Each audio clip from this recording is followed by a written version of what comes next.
Amados e amadas, vos saúdo com a paz do Senhor Jesus. Pastor Stanek, pregador do Matem Mais, uma exposição bíblica. Vamos estudar 1 Reis, capítulo 10. E desde já te peço, você que não é inscrito no canal, se inscreva. E estamos fazendo discípulo nas redes sociais, Twitter, Facebook, no Insta, enfim, YouTube. Se inscreva no nosso canal aí, dá o seu joinha, compartilhe. Ative o sininho para receber notificações de mais mensagens. Temos quase 300 vídeos gravados ou mais, mensagens, ensinamentos e exposições dos textos bíblicos das nossas lições. Se não me falha a memória, começamos em Juízes. Começamos em Juízes e já estamos no primeiro livro dos Reis. Então nós vamos agora no capítulo 10. Vamos dar aqui uma breve introdução nesse capítulo 10. No capítulo 9, nós vemos uma promessa condicional. Tinha uma condição para Deus estar ali naquele templo, com Salomão, com o povo. Então terminamos o capítulo 9 assim, a parceria dele, de Salomão, com o rei de Tiro. Salomão tira sua esposa egípcia da cidade de Davi, porque ele temia, porque ali estava a arca da aliança do concerto do Senhor. E me parece, aí nós falamos também das construções que seguem. Parece, eu não sei se eu vou usar a expressão certa, mas parece que Salomão foi faraotizado. Faraotizado. Não sei se é essa a expressão certa, mas o que esse homem fez? O que os faraós faziam. Construções e mais construções, pirâmides e mais pirâmides, monumentos para a sua glória. Talvez Salomão foi influenciado pela sua esposa egípcia a tanta construções e reforma. É o que depois ele chama de vaidade, que é exagero. Na minha definição, a vaidade é exagero e ausência de limite. Você conhece uma pessoa vaidosa pelo excesso no caso do ímpio, excesso de maquiagem na roupa. Você percebe no exagero vaidade. Então, vaidade eu defino como exagero e ausência de limite. É o que Salomão vai fazendo e pecando contra o Senhor. O Senhor tinha dito para eles não escravizarem o povo. Lembra que vocês foram escravos no Egito. Então várias pessoas vão ser escravizadas. Você vai lembrar lá na frente, quando o seu filho assume seu lugar, o tal de Roboão, o povo vem pedir um alívio, um alento, para tirar de sobre eles aquele jugo que Salomão tinha imposto. Então, dá assim parece que Salomão foi bem influenciado por essa egípcia e procedendo como os faraós, que faziam monumento, pirâmides, imagem, a sua própria glória, para se pôr como um Deus. E depois Salomão vai cair, vamos ver logo à frente, no capítulo 11, que ele vai cair. Ele vai fazer como os reis ímpios das nações, construir imagens de adoração, de idolatria. Vamos ver isso aí no capítulo 11. Então Salomão segue as suas construções, estudamos no capítulo 9, várias construções, como os faraós faziam, a sangue dos escravos, a suor e sangue dos escravos.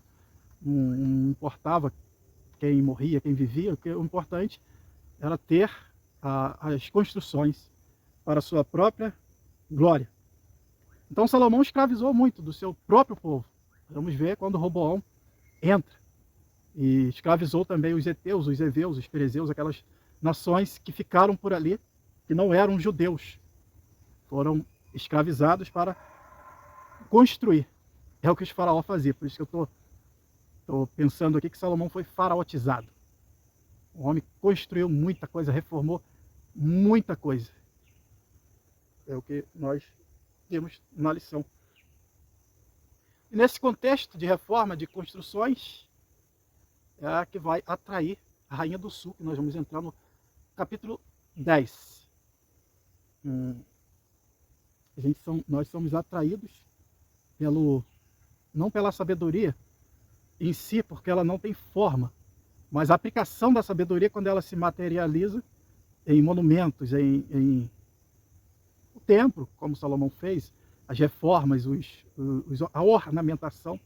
Então a sabedoria ela adorna, ela ornamenta. Então isso vai atrair a Rainha do Sul, a Rainha de Sabá, que vai viajar mais, talvez entre 2 a mais 1000 quilômetros pelo deserto, montada no lombo de um camelo, para ouvir a sabedoria de Salomão e ela vai trazer também enigmas. E também, o ponto mais importante é que na sua terra ela ouviu falar da grandeza, da glória, da magnitude, da magnificência de um Deus sem rosto. Isso vai atrair a rainha de Sabá. Me lembro um texto bíblico, quando o apóstolo Paulo ele chegou num lugar de adoração, e tinha vários altares, vários deuses lá com o rosto, o ídolo, e ele encontrou um altar escrito ao Deus desconhecido. E ele adorou a Deus ali, naquele altar. Então, ouviu-se falar de um Deus magnífico, poderoso, soberano, sobre todos os deuses, mas sem rosto. Ou seja, isso é uma imagem, porque os deuses das nações eram criados rosto, imagem. Então as pessoas, eles adoram. Até hoje tem os idólatras que precisam de uma imagem para adorar. Quando Deus disse, não farás para ti imagem de escultura de espécie alguma. Mas esse Deus invisível, sem rosto, isso é uma imagem para que pudesse ver um templo sem uma imagem. Isso, um templo magnífico. Isso é uma imagem e isso vai atrair a rainha do sul e gente de todas as nações. Eles vão querer se interessar por esse Deus, que é o nosso Deus, que é invisível, como é hoje. Nós não podemos vê-lo, mas não podemos e podemos vê-lo. Aqui, ó. Em todas as coisas nós vemos Deus. Na beleza da criação, em tudo que está aqui, há um autor da criação que é o nosso Deus, invisível, mas real, que nós não podemos ver, mas podemos senti-lo. Interessante, meu sogro já partiu, e quando se falava em Deus com ele, ele falava, cadê? Me mostra ele aí, onde está? Era uma espécie de incrédulo misturado com ateu, e muita gente precisa ver alguma coisa.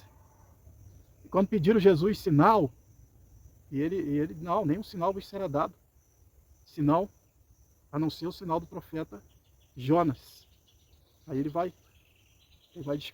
discorrer esse assunto, como o profeta Jonas ficou 3 dias, 3 noites no fundo, lá no mar, no ventre da baleia, assim ele ficaria no ventre, no sepulcro. Então, nós servimos esse Deus invisível, mas real. E hoje a gente vê nossos irmãos das igrejas, das ex-denominações, eles criam, eu já criei também, talvez você esteja criando, algumas facetas, algumas criação humana, invenção. A gente quer mostrar que está com Deus. Então você vê hoje, as pessoas pulam, vira cambalhota e fala em mistério, inventa um mistério daqui, inventa outro dali. Um quer dar glória mais alto que o outro, profetiza e quer mostrar Deus. E não vai mostrar. Sabe como nós mostramos Deus? Através das nossas obras, é o fruto do Espírito, que é paz, amor, bondade, longanimidade. Os frutos. Através dos frutos que o Espírito Santo produz em nós, nós mostramos Deus. Inclusive, alguém escreveu alguma coisa com o tema Espírito Santo, Deus esquecido.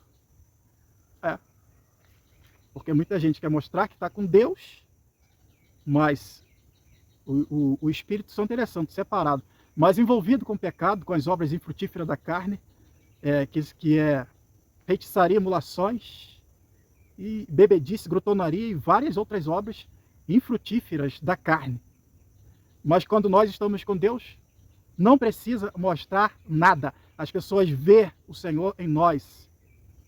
Porque esse é o objetivo, nascemos para a glória de Deus. Jesus, que o seu rosto brilha mais que o sol na sua força maior, como diz a palavra, ele quer refletir em nós essa glória. Faz me lembrar de um pastor que é passando de um lado de um mendigo, e ele, sem conhecer Jesus Cristo, nunca viu Jesus Cristo, ele falou para o pastor, você parece Jesus Cristo. Porque a glória de Deus estava refletindo no rosto desse pastor. Então estão usando, estão trabalhando da forma errada, de querer mostrar que estão com Deus. Pula, vira cambalhota, profetiza, e só que na prática, aquela transformação progressiva que o Espírito Santo produz em nós, As pessoas não têm paz, não têm amor, não têm bondade, não têm longanimidade, que são os frutos do Espírito. Então, se você está numa igreja que nada muda, muitas igrejas já fizeram o que o apóstolo Paulo nos exorta: não extinguais o Espírito. Ou seja, não apague o Espírito. E como apaga o Espírito? É fácil a gente saber. Como que você apaga? Deixando de observar, de obedecer. Um problema muito sério que nós estamos, depois que entrou os teólogos, a teologia, a igreja saiu daquela simplicidade de antigamente, é o contexto histórico. Vamos ver no contexto histórico. No contexto histórico, apaga-se o Espírito. Porque a passagem bíblica, isso aqui é naquela época, é para aquela época, é para aquele povo. E o Espírito Santo, ele inspirou toda a Bíblia para todas as épocas, para todos nós. Um dos pontos é quando Moisés fala: não haja traje de homem, não haja roupa de homem em mulher, e nem de mulher em homem. Isso aqui é para aquela época. Moisés estava sendo inspirado pelo Espírito de Deus, pelo Espírito Santo. E é para todas as épocas. Deus não quer que a mulher use calça, bermuda, roupa de homem. Aí está transgredindo. Quando também o apóstolo fala para a mulher se vestir com pudor, decência e modéstia. Ou seja, modéstia ser moderada, pudor, pureza. Decência é decente, uma roupa decente. Essas calças e bermuda de homem desenhando o painel, desenhando o capô do Fusca, falar assim numa linguajar figurado, porque nossos vídeos é para todas as idades. Então, é assim que apaga o Espírito. Isso aqui é para aquela época. Isso aqui é para o passado.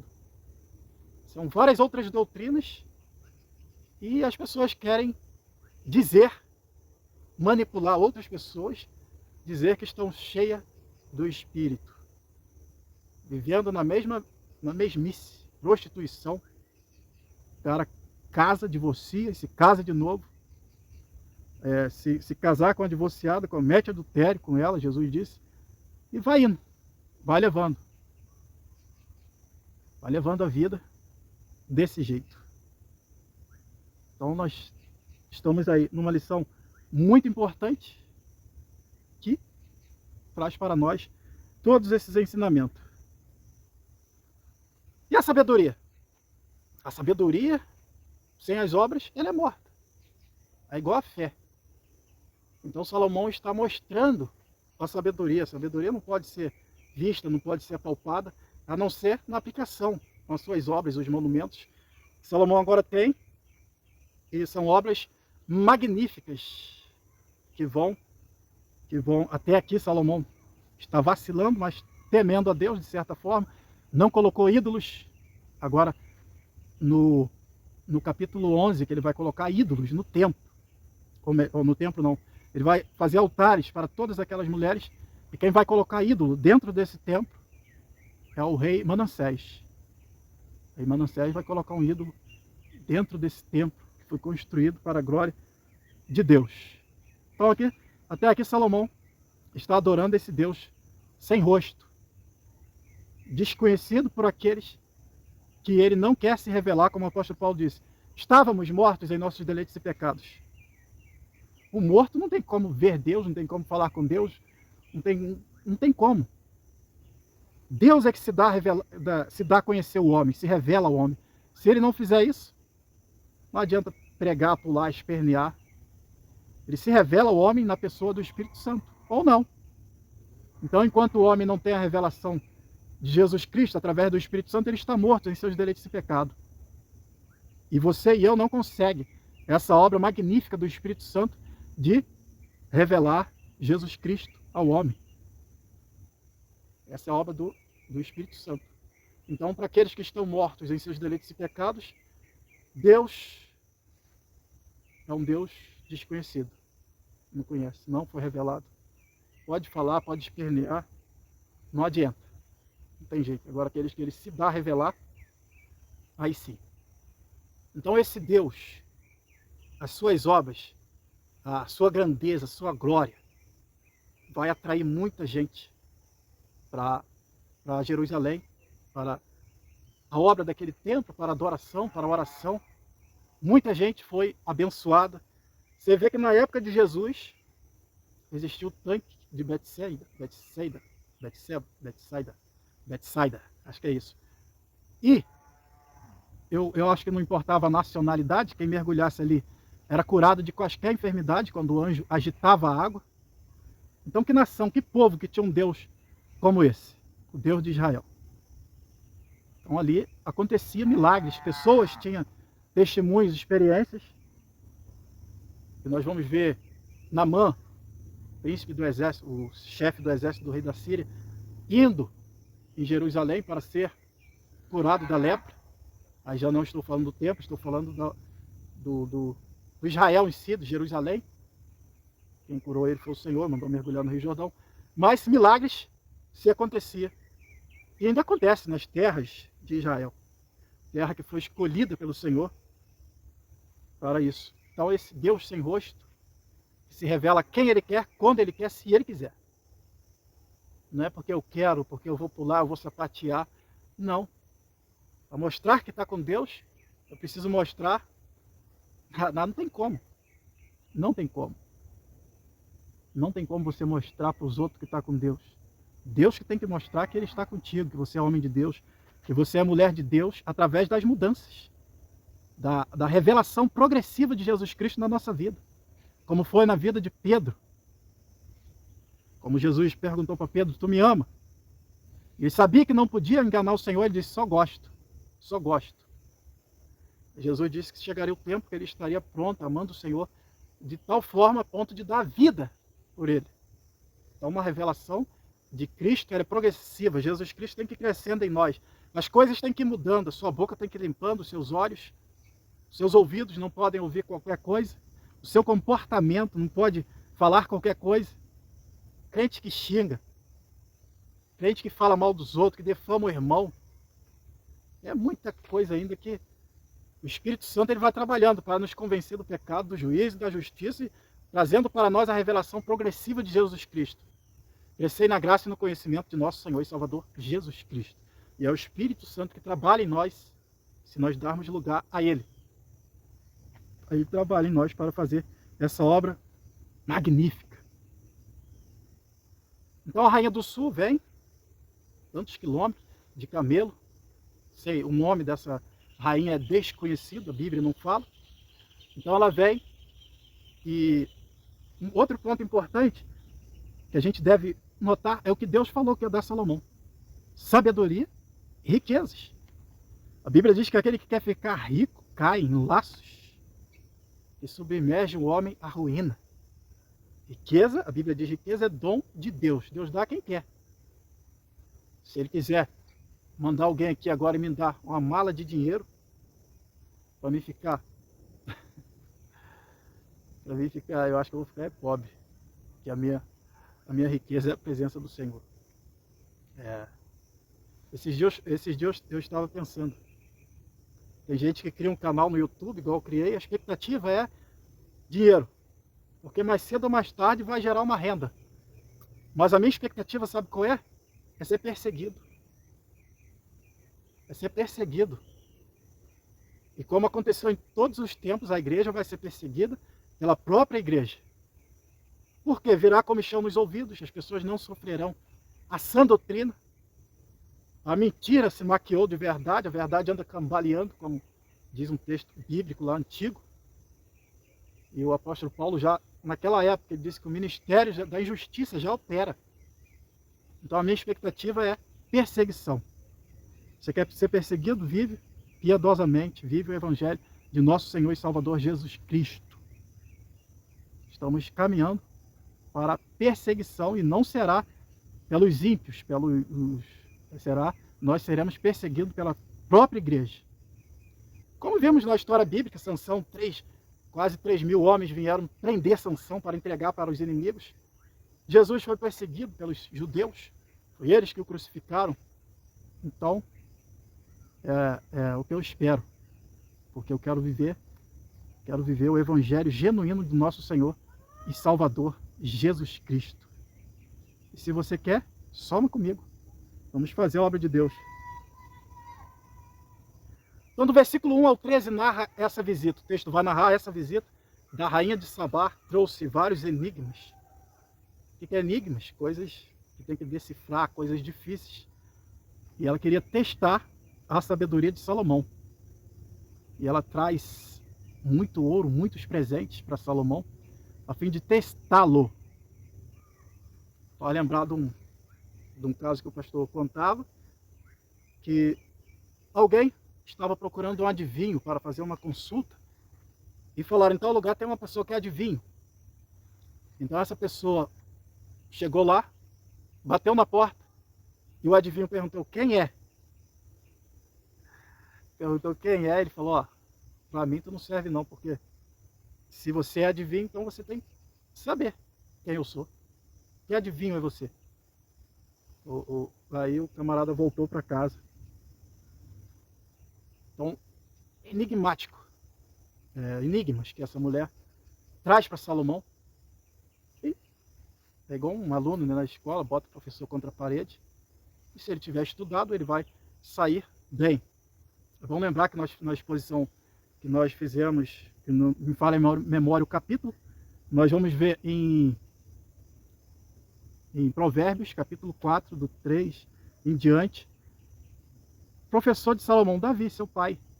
Ele vai dizer, eu era menino, meu pai me colocava no colo, em outra versão fala, e meu pai me instruía, e falando para ele buscar a sabedoria, entre todas as coisas, buscar, adquirir a sabedoria. E os filhos do rei Davi tinham um professor, um camarada intelectual que ensinava eles. E Salomão devia ser esse aluno aplicado. Por quê? Como eu gravei uma mensagem há pouco tempo, a complexidade da sabedoria, você pode ver no nosso canal. A sabedoria, ela é para aplicar alguma coisa. Não adianta você ficar, Deus, me dá sabedoria. Para aplicar o quê, meu filho? Então eu citei uma varoa, uma irmã, compra uma máquina de costura e pede, Deus, me dá sabedoria para mim costurar. Para que Salomão pediu sabedoria? Para aplicar no reino, para reinar. Você fica pedindo sabedoria com a boca aberta, de braços cruzados. Aí nós discorremos esse assunto, que Salomão abominava o preguiçoso, mandava ir ter com a formiga, um pouco cruzando os braços, a necessidade de se virar como um ladrão armado. Então, ele abominava o preguiçoso. Então a sabedoria é para aplicar. Então, os enigmas dessa mulher, eles foram desfeitos. Salomão foi como uma coisa comum. Ele não agarrou, não teve problema, não teve que pensar. Me dá uma, pera aí, deixa eu pensar. Amanhã eu te dou a resposta. Não, foi tudo na hora, no ato. E aquela mulher ficou maravilhada com esse enigma, com a decifração dos seus enigmas. Então ela veio pela sabedoria de Salomão e veio pelo Senhor. Ouviu a fama do Deus sem rosto. Eu estou dizendo sem rosto por causa das idolatrias, dos rostos que se fazia. Cada nação tinha o seu ídolo e com rosto. E Deus abominou isso.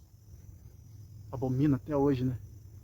Então essa mulher, ela, depois que Salomão decifra seus enigmas, aí ela, bendito é o teu Deus que te escolheu, e vai discorrendo,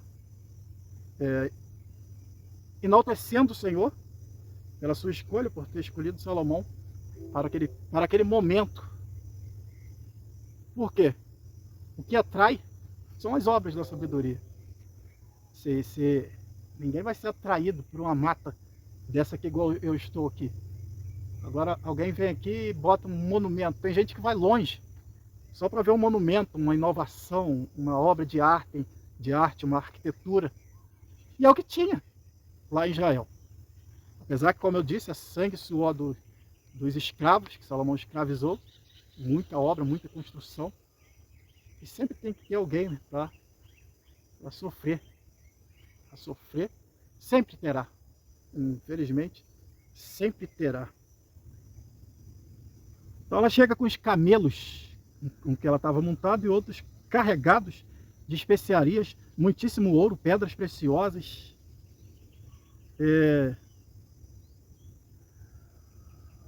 E ela ficou observando tudo, a mesa de Salomão, a forma, as vestes dos criados, os servos, os que serviam à mesa, e a ordem, a decência. Isso é muito importante. Ordem e decência, Deus se agrada muito disso. E quer glorificar o nome do Senhor? Ordem e decência. Nós nascemos para a glória dele, então Salomão vai estar glorificando o nome do Senhor até aqui. Porque no capítulo 11 ele já bota ídolos e já abandona o Senhor, influenciado por aquelas mulheres que ele tomou de outras nações. Como Deus havia dito, não faça isso. Ele fez, mas até aqui, aí ela vai elogiar, vai fazer aquele discurso. E a Bíblia diz que ela vai embora. A Bíblia diz que a rainha de Sabá vai embora, volta para a sua terra. Por que eu estou enfatizando isso? Porque muitos dizem que ficou com Salomão, Salomão dormiu com ela e teve relação e foi mulher de Salomão. A Bíblia diz que ela foi embora. Eu nem estudo, nem olho esses... Já vi por alto assim, alguns comentários, mas nem olho para mim não ser influenciado. Inclusive eu recebi essa instrução do Senhor para mim reter na palavra, no dicionário, para não ser influenciado por axiologia, teologia, ideologia, muitas coisas que está acontecendo aí, que estão complicando, estão muita coisa. Então a gente, para não ser influenciado, a gente precisa sair fora disso. Versículo 10, deu ela ao rei 120 talentos de ouro, especiaria, em grande quantidade, pedra preciosa, nunca mais apareceu tamanha abundância de especiarias, como a que a rainha de Sabá deu ao rei Salomão. Especiarias, perfume, azeite e muitas outras coisas que eram especiarias. Aí fecha aqui. Versículo 11. Também a frota de Irão, que de Ofir trazia ouro, trouxe madeira de almurgue em quantidade de pedras preciosas. Pedras preciosas. Desta madeira de almurgue se fez baluarte para a casa do Senhor, para a casa do rei, como também harpas, alaudes para os cantores. E não se trouxe nem se viu mais tal madeira de almurgue até o dia de hoje. O rei Salomão deu à rainha de Sabá tudo o que ela desejou, tudo quanto pediu, além de que ele dera espontaneamente da sua munificência real. Então voltou e foi para a sua terra, ela e os seus servos. Foi embora, versículo 13. A rainha de Sabá voltou para a sua terra, é isso que a Bíblia diz. Passou ali, não sei quanto tempo, visitou Salomão e foi embora. Agora, olha a aplicação que eu vou fazer aqui, rapidamente. Será quantos dias que a rainha de Sabá levou para visitar todos os monumentos, construções, enfim, tudo que Salomão havia criado? Será quanto tempo que ela levou?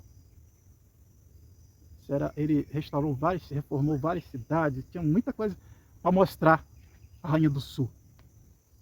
Sabe qual a aplicação que eu quero fazer? Que Jesus disse assim, a rainha do sul se levantou para ouvir a sabedoria de Salomão, mas eis aqui está quem é maior do que Salomão.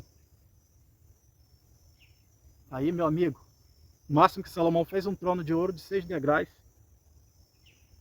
E Jesus, cidade de ouro, rua de ouro, que o ouro é tão puro, chega a ser transparente, como diz a palavra do Senhor.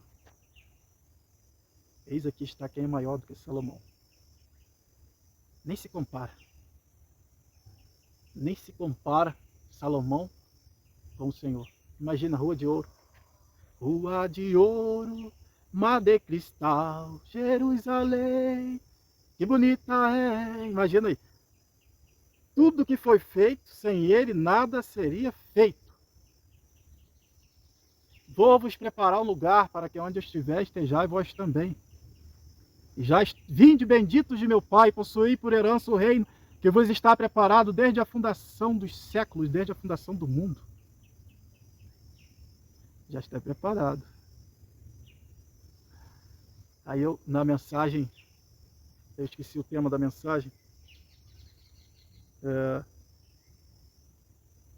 A pergunta que se faz é onde Deus vai botar tanta gente que morreu desde Adão?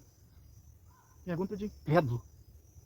Porque pede-me, te darei as nações por herança. Você está falando de um Deus criador.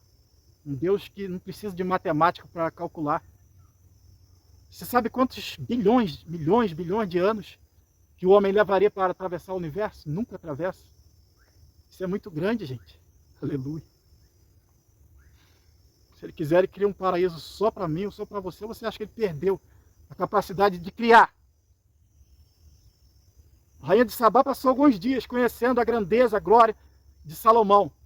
Mas nós passaremos a eternidade desfrutando, descobrindo a glória do nosso Senhor e Salvador Jesus Cristo. Aleluia. Eternidade.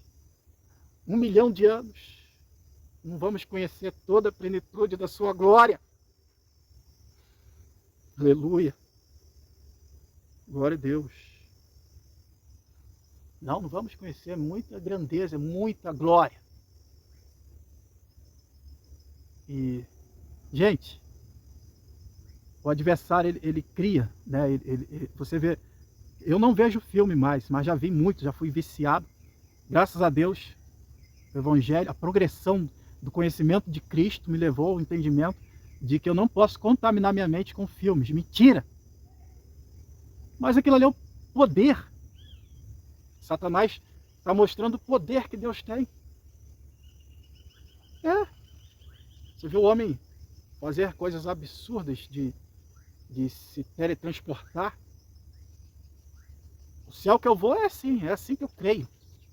Serafim, mesmo tempo que está lá, santo, santo, santo, é o Senhor dos Exércitos, ele recebe uma ordem, vai lá, toca nos lábios do profeta, do jovem Isaías, em fração de segundo, teletransportado, da glória celestial. Para nós existe a distância, mas para o nosso Deus não.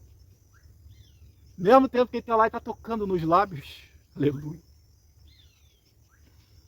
Glória a Deus, do moço.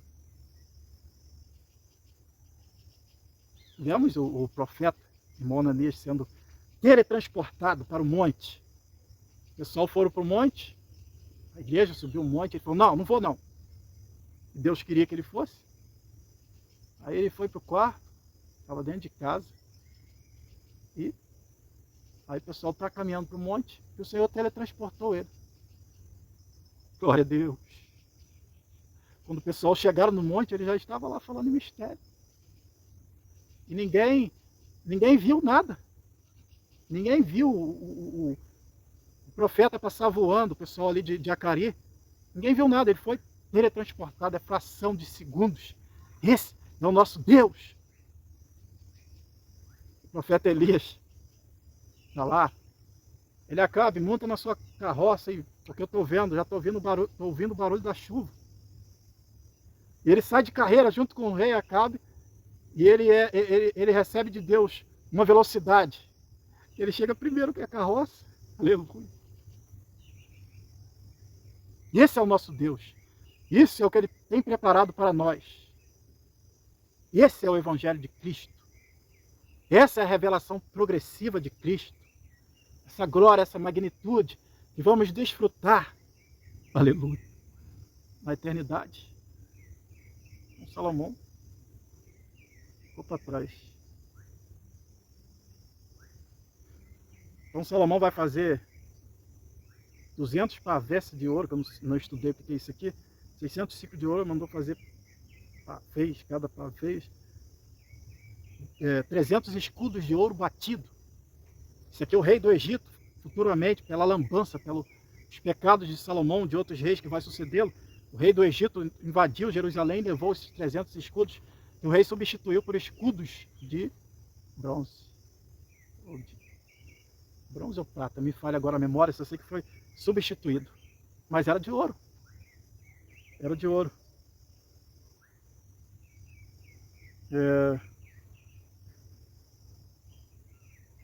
Fez mais o rei um grande trono de marfim, revestido de ouro puríssimo. Aquele ouro tirado toda a impureza. Tinha o trono 6 degraus, o máximo que ele conseguiu fazer de ouro. E aquele que é maior do que Salomão, as ruas de ouro, jaspe, são pedras preciosíssimas, que esmeralda, A Bíblia narra para a gente muitas pedras, materiais finíssimos, preciosíssimos. Salomão não conseguiu botar a mão, aleluia. Mas lá tem, lá na glória tem. Então vale a pena viver esse evangelho, vale a pena. 2 leões ao pé, junto aos braços do trono. Tinha uns braços, 2 leões agarrados no braço. E Salomão subia ali naquele trono para julgar, para fazer o seu trabalho de rei, receber as comitivas, como recebeu a rainha de Sabá. Todos os vasos, utensílios de beber o vinho, água, sei lá, de ouro. Utensílios, tudo de ouro, tudo feito de ouro. E isso é a promessa de Deus: vou te dar riquezas. Você não pediu, mas eu vou te dar riqueza. Deus pode te dar riqueza, Deus pode me dar. Mas se você for rico aqui na terra, com certeza você será pobre lá em cima. É isso que acontece. Eu vejo muita gente que nasceu, tiramos pelos profetas, tem profeta que profetizou no deserto, comia gafanhoto, mel. Outro vivia no palácio junto com o rei. Tem pessoas que nasceram no lago e ficam com a cabeça no mar. Nasceram no mar e quer viver com a cabeça no oceano. E deixa de ser feliz. A felicidade é se conformar com o que você tem e com o que você é. Porque Satanás, a partir de um engodo, de uma mentira, ele pode fazer você achar que a sua vida é uma decepção. Como tem uma mensagem nossa que tem um tema: veja como Satanás resumiu o jardim do Éden numa única árvore. Ele pode resumir o teu paraíso, que é a tua casa, a tua família, os teus filhos, numa única cobiça. Quando ele enganou o primeiro homem e a primeira mulher: tereis vossos olhos abertos, sereis como Deus. Mentira, ele já tinha. Os olhos abertos já era imagem e semelhança de Deus. Vigia, varão. Se nasceu no rio, deixa a tua cabeça no rio. Aí a moda que dizem é pensar alto. Pensa alto. A nossa mente é muito fértil. Quanto mais alto você pensa, mais tribulação você traz para a sua cabeça. Tudo tem limite. A rolinha, ela não pode querer voar igual a águia, querer voar igual a urubu. Não vai dar certo para ela. Nasceu rolinha, ela vai voar pouco mesmo, voar daqui ali e a pousar. Como é que pensa alto? Tudo Deus colocou limite. Tem um peixe que vive na encosta, tem um peixe que vive mais para dentro, tem outro que vive no alto mar. E o da encosta, se ele for para lá, ele vai arrumar problema, vai arrumar tribulação, está arriscado de ser engolido, de ser morto. Então, seja feliz com Jesus. Se conforma com o que Ele te deu, com o que você tem, com o que você é. Pede Ele para limpar a tua mente dessa ganância. Seja rico, não para com os homens, mas para com Deus. Buscar as coisas lá de cima. Buscar os galardões. Aleluia. Essa vida passa como um vapor. Em 2 formas, até os 30 anos, formação. Dente, cabelo. Mas depois dos 30, deformação. Começa a enrugar a pele, começa a cair o dente. É a vida e passa muito rápido. Salomão diz: lembra do teu Criador enquanto você é jovem, enquanto você está novo. Enquanto você pode andar, pode falar, pode ver. Porque isso passa.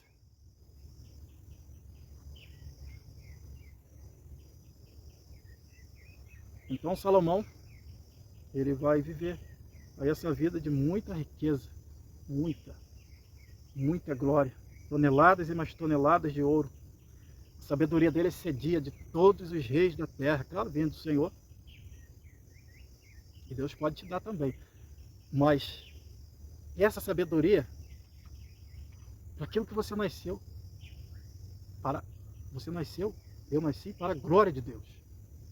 Grandeza, fama, notoriedade, isso é glória. Sabedoria não para se aparecer. Assim diz o Senhor dos Exércitos: aquele que quer se aparecer, não me representa. Sabedoria para representar o reino de Deus aqui na terra. E, na verdade, hoje, com o entendimento que nós temos do que é a sabedoria, se resume na Bíblia. Sabedoria se resume em temer o Senhor. Então a gente pede já direto, temor do Senhor. A Bíblia diz que a sabedoria é temer a Deus. Temer a Deus também a Bíblia diz que é o princípio da sabedoria e diz que é a sabedoria. Então vamos pedir logo temor diretamente. Cada um, todos os reis, visitantes, trazia presente, vaso de prata, vaso de ouro, vestidos, armadura, especiarias, cavalos e mulas. Isso fazia cada ano. Todo ano o homem recebia. Deus falou que ia dar. E deu. Só que a ganância. Aquele que ama a abundância nunca se satisfará da renda. Salomão podia morrer dizendo, estou satisfeito, estou feito. Não, ele morreu dizendo, vaidade, vão, oco, vazio.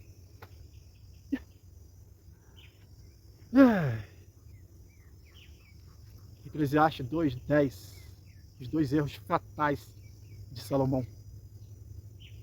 Seguiu o seu coração, que é enganoso e perverso. Ele disse assim, nada do que meu coração pediu, eu me obstive, eu dei tudo que meu coração pediu. Coração enganoso e perverso. Então ele fez muita coisa errada. E os olhos, que os meus olhos desejou, que os olhos, na verdade, os olhos que jogam para o coração, essa é a fonte. Jogou para o coração e aí está o erro de todo homem na terra, seguir o seu coração. Depois Salomão diz, Provérbios 28:26, insensato é o homem que segue o seu próprio coração. Nós temos que renunciar, viver uma vida de renúncia. Aprender a dizer não para nós mesmos. Vontade passa. Vontade é coisa que dá e passa. Vontade, seta, tentação. Viu como o bicho tentou Jesus? Eu vou lá no pináculo, só se prostrar aqui que eu te dou isso tudo. Tem muita gente prostrada aí. Então Salomão recebia essa...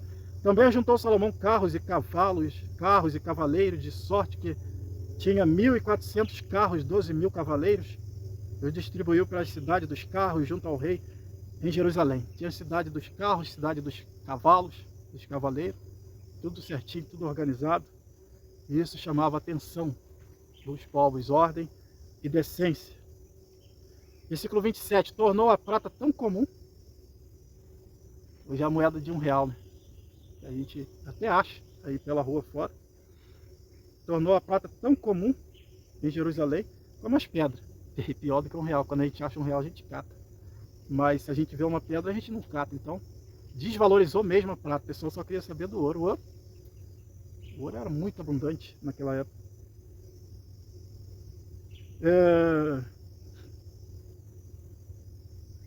Os cavalos que Salomão tinha eram trazidos do Egito e de Coa.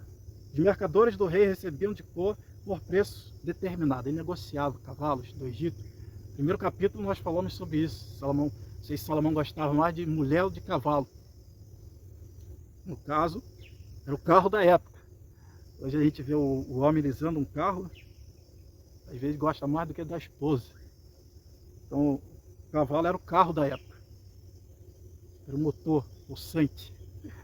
A gente não tinha nenhum tipo de motor naquela época. E subiu e saiu um carro do Egito por 600 ciclos de prata e um cavalo por 150, assim. Por intermédio desses mercadores eram exportados para os reis dos heveus, para os reis da Síria. Então negociava-se cavalos com os reinos vizinhos. E assim, amados, com tantas toneladas de ouro, tanta prata, tanta riqueza, nós acredito que fomos felizes em todas as aplicações. Que Deus abençoe, que você possa refletir nessas aplicações do reino de Deus, do Evangelho de Cristo. E até a próxima exposição, se o Senhor assim nos permitir.